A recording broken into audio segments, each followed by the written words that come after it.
देखो property first, properties of determinant में बता रहा हूं। तो प्रॉपर्टी फर्स्ट देखो, प्रॉपर्टी फर्स्ट कहती है अगर कोई भी डिटर्मिनेंट है, अगर उसके अंदर जितने भी रो हैं या जितनी भी कॉलम्स हैं, अगर मैं रो और कॉलम्स को आपस में इंटरचेंज कर दूं तो जो हमारा डिटर्मिनेंट आएगा, डिटर्मिनेंट की वैल्यू आएगी वो सेम रहेगी, वैल्यू में कोई भी चेंज नहीं आएगा। मान लो अभी मैं इस डिटर्मिनेंट की वैल्यू निकालता हूं, वैल्यू आई x, क्योंकि कोई नंबर ही आएगा तो मैंने x मान लिया। अगर मैं इसके अंदर इंटरचेंज करता हूं रो और कॉलम में, तो जैसे ये रो है इसे कॉलम बना रहा हूं A3, ये B1 B2 B3 और ये C1 C2 और C3। अब डिटर्मिनेंट की, इस डिटर्मिनेंट की वैल्यू निकालो तो भी सेम ही आएगी। कहने का मतलब कि रो और कॉलम को इंटरचेंज करने से डिटर्मिनेंट की वैल्यूज पर कोई फर्क नहीं पड़ता। ठीक है।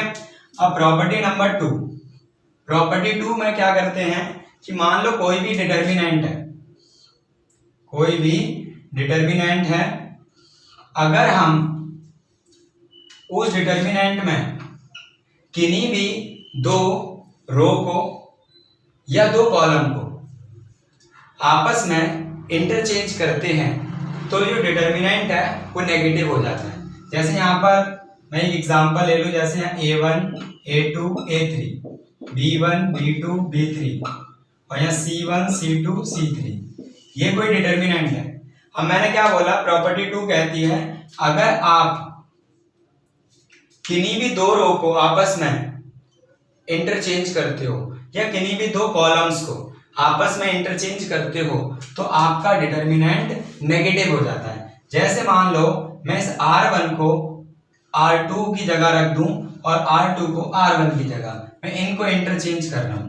ठीक है। यहां पर मैं बेसिक इसका रूल लिख देता हूं, CI इंटरचेंज टू RI। इसका मतलब कॉलम को रो में चेंज करें तो ऐसा होगा। ठीक है, कोई चेंज नहीं आएगा डिटर्मिनेंट की वैल्यू में। या सेकंड प्रॉपर्टी में अगर मैं यहां पर R1 को इंटरचेंज कर रहा हूं R2 में, R1 को R2, तो देखो क्या होगा, B1 B2 B3 या A1 A2 A3 और या C1 C2 C3।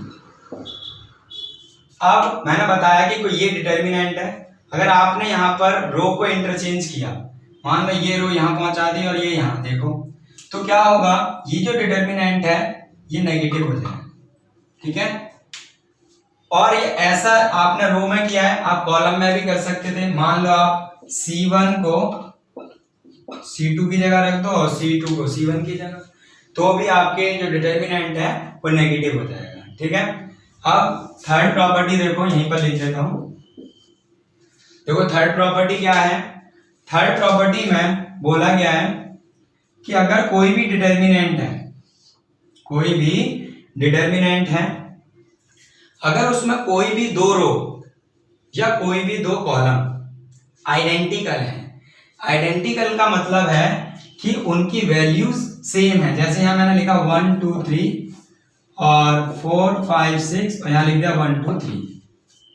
देखो ये वाली रो और ये वाली रो आइडेंटिकल है। आइडेंटिकल का मतलब देखो यहाँ पर ये 1, यहाँ भी 1, यहाँ 2, यहाँ भी 2, यहाँ 3, यहाँ भी 3।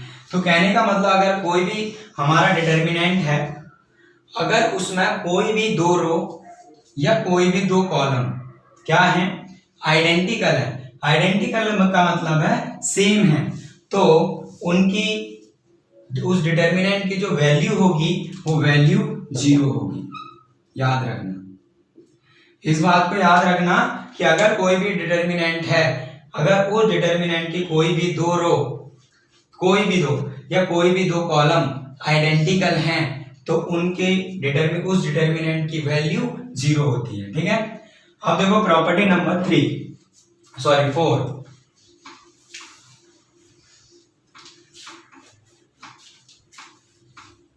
देखो प्रॉपर्टी 4 क्या है, प्रॉपर्टी 4 कहती है कि अगर कोई भी डिटर्मिनेंट है आपके पास और आप उस डिटर्मिनेंट ABCDEFGHI। मान लीजिए कोई हमारे पास डिटर्मिनेंट है, तो प्रॉपर्टी 4 कहती है कि अगर कोई भी डिटर्मिनेंट है तो आप किसी भी रो के सभी एलिमेंटों को या किसी भी कॉलम के एक कॉलम के सभी एलिमेंटों को आप किसी भी नंबर से, किसी कांस्टेंट नंबर से आप मल्टीप्लाई करते हो, तो इस डिटर्मिनेंट की जो वैल्यू होगी वो उतने टाइम्स ही इंक्रीज हो जाएगी। इसका मतलब क्या, जैसे ये डिटर्मिनेंट है, इसकी वैल्यू यहाँ पर अभी x आ रही है, ठीक है, मैंने इसे सॉल्व किया तो, और अगर मैं इसी डिटर्मिनेंट को 2 से मल्टीप्लाई कर लूं, 2a 2b और 2c, मतलब इस रो को मल्टीप्लाई किया सिर्फ और सभी एलिमेंटों को, ठीक है, तो पता है क्या होगा, यहाँ पर ये हो जाएगा 2x का मतलब कि ये डिटर्मिनेंट था, इसकी वैल्यू x थी, अगर इस डिटर्मिनेंट को मैंने इस रो को 2 से इंटू कर दिया, तो अब जो डिटर्मिनेंट की वैल्यू आएगी वो जितने से आपने मल्टीप्लाई किया है उतने टाइम्स ही इंक्रीज होकर आएगी, ठीक है, वो वैल्यू। तो ये फोर्थ प्रॉपर्टी थी। इसके बाद फिफ्थ प्रॉपर्टी देखो, ठीक है, फिफ्थ प्रॉपर्टी क्या है, फिफ्थ प्रॉपर्टी में कहा गया है कि अगर मानो कोई डिटर्मिनेंट है, उसके अंदर किसी भी रो में या किसी भी कॉलम में जो एलिमेंट हैं वो एडिशन की फॉर्म में है, एडिशन की फॉर्म में। जैसे मैं यहाँ एग्जांपल ले लेता हूँ, जैसे यहाँ लिखा मैंने a प्लस बी या c प्लस डी या e प्लस f, और यहाँ लिख दिया अल्फा बीटा गामा कुछ भी, और यहाँ पर लिख दिया p q r। मान लीजिए कोई डिटर्मिनेंट है, अब देखो इसकी ये वाली जो रो है इसके अंदर एलिमेंट सम की फॉर्म में लिखे हुए हैं, तो कोई इसमें भी a प्लस बी, यहाँ एडिशन का साइन है, c प्लस डी एडिशन का साइन है, e प्लस है, यहाँ भी एडिशन का साइन।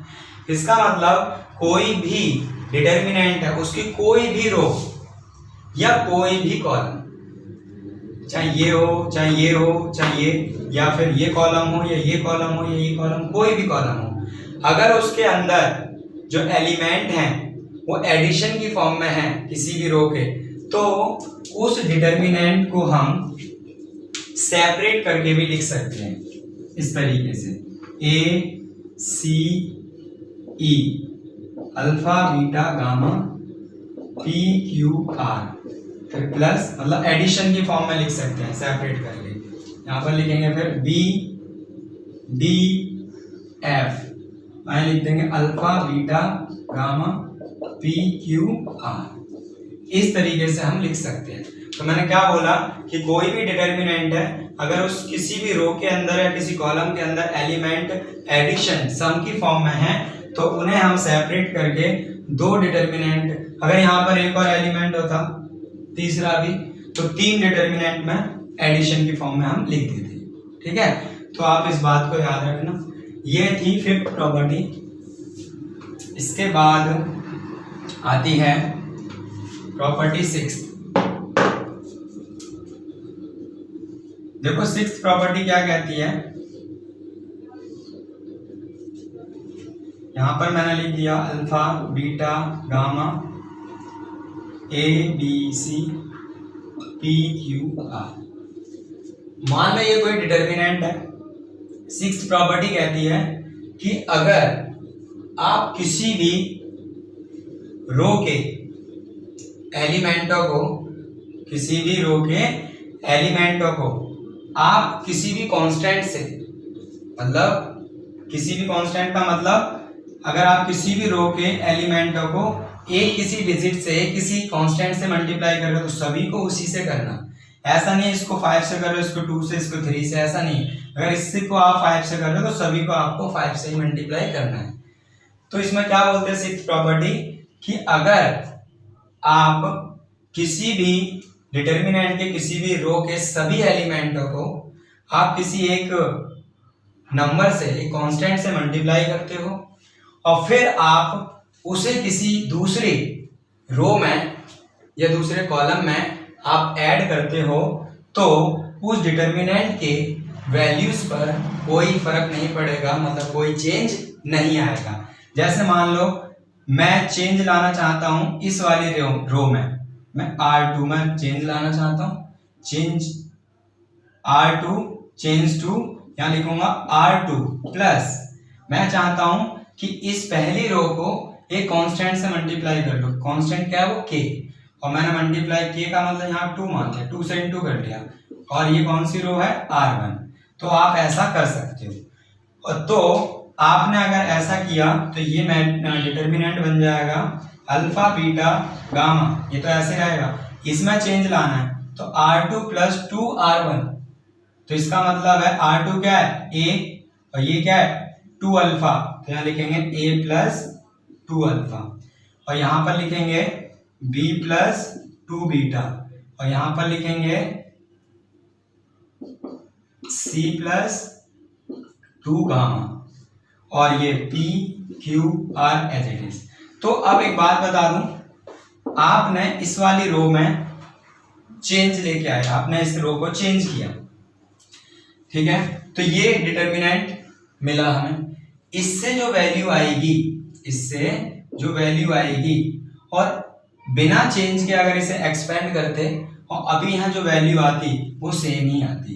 कहने का मतलब क्या है कि कोई भी डिटर्मिनेंट है, आप उस डिटर्मिनेंट के किसी भी रो के सभी एलिमेंटों को किसी एक नंबर से मल्टीप्लाई करके किसी अदर रो में ऐड करते हो और फिर उस डिटर्मिनेंट का की वैल्यू फाइंड आउट करते हो, तो डिटर्मिनेंट की value remain same. Remain same का मतलब जो पहले थी वही बाद में आएगी, कोई फर्क नहीं पड़ेगा।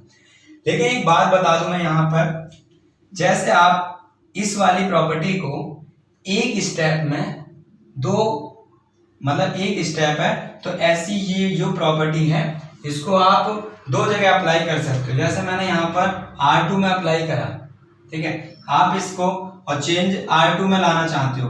अब चेंज किस में लाना चाहते हो, R1 में चेंज लिया, मैं R3 में चेंज लाना चाहते हो, तो इसको ऐसे लिखोगे R3 प्लस, अब इस फर्स्ट रो में आप कुछ भी कर सकते हो, 3R1 कर दिया, तो एक बार में ये आप एक स्टेप में दो रूल अप्लाई, दो ऑपरेशन अप्लाई कर सकते हो।